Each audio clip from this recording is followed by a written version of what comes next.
Hello guys! Day off ko ngayon. It's Saturday. So, day off ko sa work ko. Ayun. Magbo-vlog tayo, mga short vlog lang. So, may isi-share lang ako, no? Currently, nag-work ako sa isang cosmetic company ng isang local brand. So, hindi na natin babanggitin kung anong company ko. And nasa ako ngayon? Nasa marketing department, which is hindi talaga siya aligned doon sa course ko na pinag-aralan ko nung college. So, malayo siya.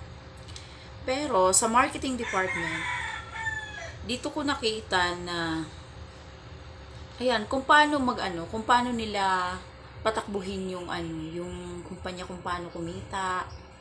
Biruin mo sa isang araw, nakikita ko yung ayan, sa isang araw lang, yung sa live selling lang nila.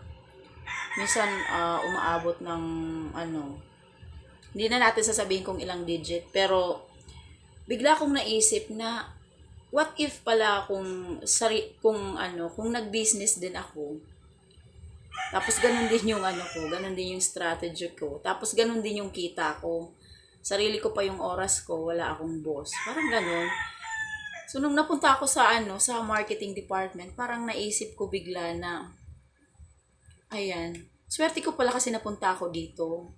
Parang training ground ko siya para if in case na maisipan namin na mag-start ng business. Isa yun sa training ground para matutunan ko kung paano.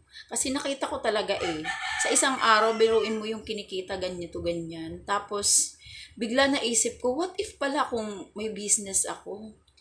Tapos, may sarili akong business. Tapos, yung ganito lang yung gagawin ko. Tapos, sa isang araw, may ganito nang kita.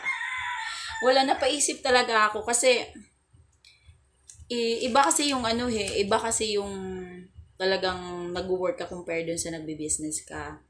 Of course, pag nag-work ka, may boss ka, may magmamando sa'yo, syempre may uutos sa'yo kung ano dapat yung gagawin mo. Kung ano yung pinapagawa nila sa'yo, gagawin mo lang yun, tapos babayaran ka, parang ganun. Parang binabayaran ka ng kumpanya, para kumita sila, parang ganun.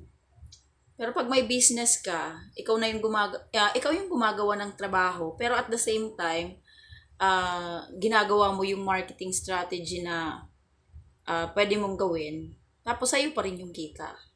Wala, napaisip lang talaga ako. Sabi ko, kumikita sila ng ganito sa isang araw. What if pala kung nag-business din ako, or nagkaroon din ako ng business, tapos ganito rin, parang asarap sa pakiramdam. Yun lang, parang naisip ko na siguro may way talaga kaya napunta ako sa marketing department kasi hindi talaga siya actually aligned sa course ko, pero di ko ba alam kung bakit natanggap ako at doon ako napunta. Ayan. Super layo ng course ko sa napuntahan kong marketing department, pero maganda siyang training ground if maisipan namin na magsimula talaga ng business, kasi yun talaga yung pinakaplano namin, kasi hindi naman habang buhay malakas kami parang magtrabaho. Ayan. Yun lang guys. So, ngayon life update. Marami akong gagawin, of course.